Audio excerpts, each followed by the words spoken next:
Long before the concept of Canada, this land was home to diverse indigenous cultures, stretching back at least 12,000 years. These peoples lived sustainably across vast ecological regions, from the Arctic tundra to temperate forests.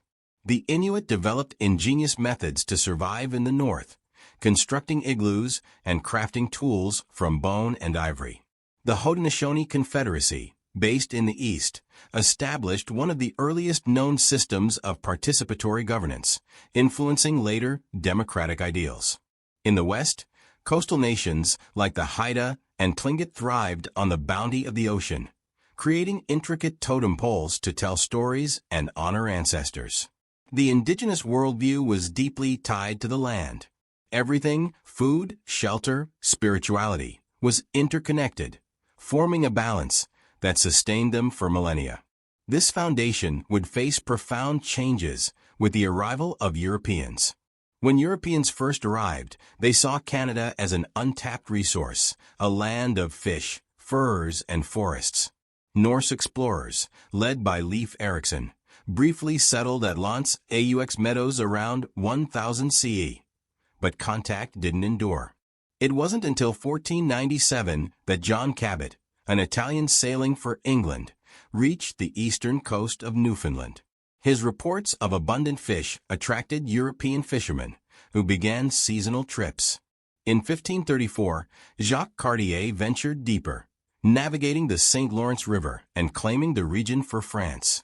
It was during these journeys that Cartier encountered the St. Lawrence Iroquoians, who referred to their village as Canada. This word, meaning village or settlement, was adopted by Cartier and would later become the name of the entire land. In 1608, Samuel de Champlain, known as the father of New France, founded Quebec City, establishing the first permanent French settlement. New France flourished as a colony centered on the fur trade, with French settlers, the habitants, and fur traders, coureurs de bois, forging partnerships with indigenous peoples. However, this partnership wasn't without tension. While indigenous knowledge was crucial for survival and trade, European diseases like smallpox devastated indigenous populations. Entire communities were wiped out, altering the demographic and cultural balance of the region. New France developed a distinct identity, with Catholicism playing a central role in education and governance. By the early 1700s, the colony stretched from the St. Lawrence River to the Mississippi, but its expansion brought it into direct conflict with British colonial ambitions. The rivalry between France and Britain culminated in the 7 Years' War, 1756 to 1763, a global conflict that had profound consequences for North America. The war's turning point came in 1759 with the Battle of the Plains of Abraham, where British forces defeated the French near Quebec City. By the Treaty of Paris, 1763, France ceded most of its Canadian territories to Britain. This marked the end of New France, but not the erasure of its culture. French-speaking Canadians retained their language, religion, and traditions, setting the stage for Canada's bilingual identity. In the decades following British rule, Canada's colonies began to assert their independence. By the mid-19th century, economic challenges, fears of American expansion, and the need for political stability led to discussions of unification.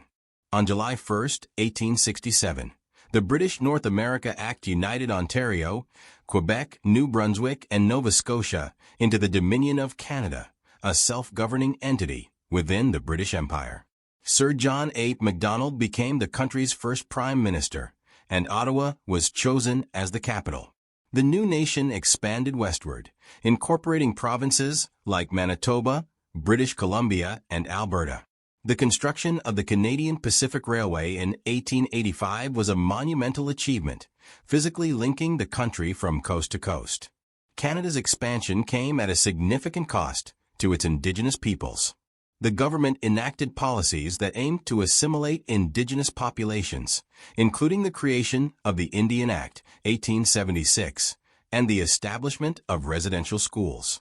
These schools, often run by churches, sought to erase Indigenous cultures by forcibly removing children from their families. The effects were devastating, leaving scars that persist today. The 20th century saw Canada emerge as a global power.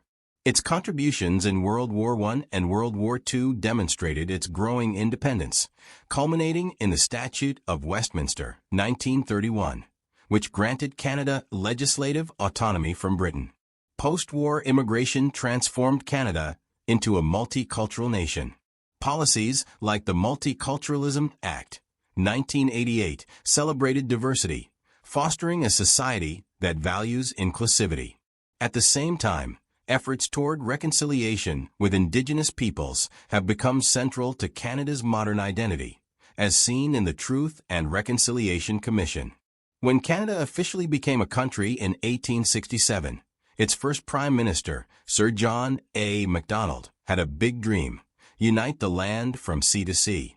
He worked to bring provinces and territories together, making deals to expand Canada westward. One of his most famous achievements was building the Canadian Pacific Railway, which linked the east and west coasts in 1885. But Macdonald's time wasn't without controversy. His government implemented policies that hurt Indigenous peoples, including the creation of the Indian Act, which restricted their rights. Still, Macdonald laid the groundwork for a united Canada, and his vision of connection became the backbone of the nation. Wilfrid Laurier, Canada's first French-Canadian Prime Minister, focused on growth and unity between French and English Canadians. He famously said, "The 20th century belongs to Canada," as he welcomed immigrants from Europe to settle the West. Laurier's efforts transformed Canada into an agricultural powerhouse, with new farms spreading across the prairies. He also balanced relations between English and French Canadians, promoting cooperation and compromise during a time when tensions ran high. When World War I broke out, Prime Minister Robert Borden led Canada through one of its toughest times. He insisted that Canada deserved recognition for its sacrifices, and by the end of the war, Canada signed the Treaty of Versailles as an independent nation, separate from Britain. Borden also introduced reforms, like voting rights for women who supported soldiers during the war, a step toward equality. But his decision to enforce conscription, mandatory military service, caused divisions, particularly in Quebec. Canada's longest-serving Prime Minister, William Lyon Mackenzie King, led the country through major challenges, like the Great Depression and World War II. During the economic crash of the 1930s, King worked to create jobs and stabilize the economy. In World War II, he ensured that Canada played a significant role while avoiding the bitter conscription debates that plagued the First World War. Under King's leadership, Canada emerged stronger and more independent on the global stage. Louis St. Laurent presided over a period of economic growth and modernization. He championed the building of the Trans-Canada Highway and the St. Lawrence Seaway, which boosted trade and connected the country like never before. St. Laurent also welcomed Newfoundland as Canada's 10th province in 1949, completing the country's modern map. A Nobel Peace Prize winner, Lester B. Pearson, is often remembered as one of Canada's greatest prime ministers. He introduced policies that shaped modern Canada, including the creation of Medicare, Canada's universal healthcare system, the introduction of the maple leaf flag, giving Canada a symbol of its own, groundbreaking social programs like the Canada Pension Plan (CPP).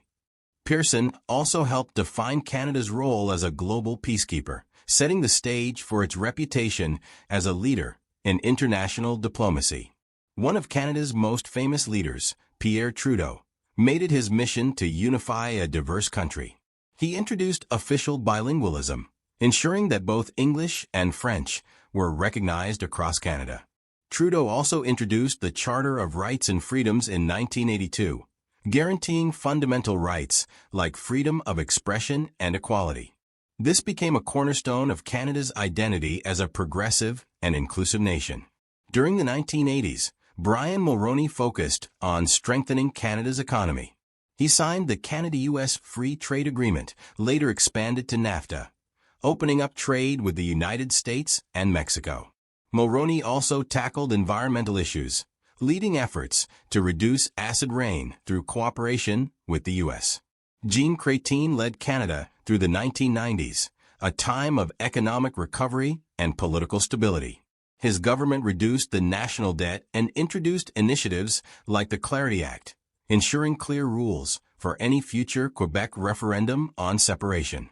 Chrétien also maintained Canada's international reputation as a peace-loving nation, refusing to send troops to the Iraq War in 2003. Today, Justin Trudeau, son of Pierre Trudeau, leads Canada in a new era. He has focused on reconciliation with Indigenous peoples, climate change, and inclusivity. Under his leadership, Canada has taken steps to address its colonial history, including apologizing for past wrongs and committing to the Truth and Reconciliation Commission's calls to action. Trudeau's government also champions diversity, reflecting Canada's multicultural identity. Justin Trudeau has been the Prime Minister of Canada since November 4, 2015. As the leader of the Liberal Party of Canada, he has focused on policies emphasizing diversity, social justice, and environmental sustainability.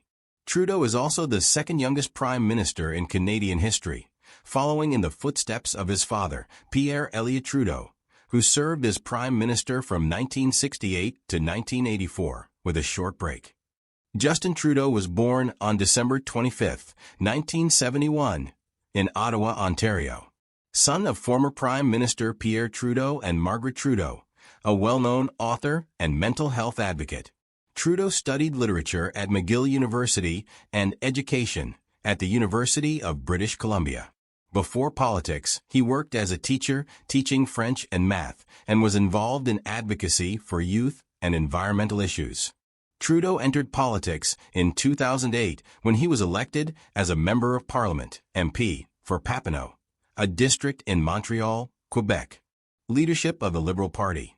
In 2013, he became the leader of the Liberal Party, revitalizing its image and leading it to a majority government in the 2015 federal election. Implemented a national carbon pricing plan to reduce greenhouse gas emissions. Advocated for renewable energy and conservation initiatives. Pledged Canada's commitment to the Paris Agreement on climate change.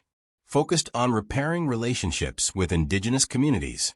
Increased funding for Indigenous healthcare, education, and clean drinking water. Pushed for implementing the Truth and Reconciliation Commission's calls to action, though some progress has been slower than expected. Formed Canada's first gender-balanced cabinet in 2015. Advocated for LGBTQ+ rights and protections.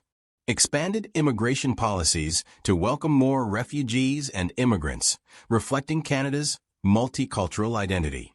Introduced the Canada Child Benefit, providing financial support to families with children. Invested in infrastructure projects to create jobs and stimulate the economy. Focused on middle-class growth, though housing affordability remains a significant issue.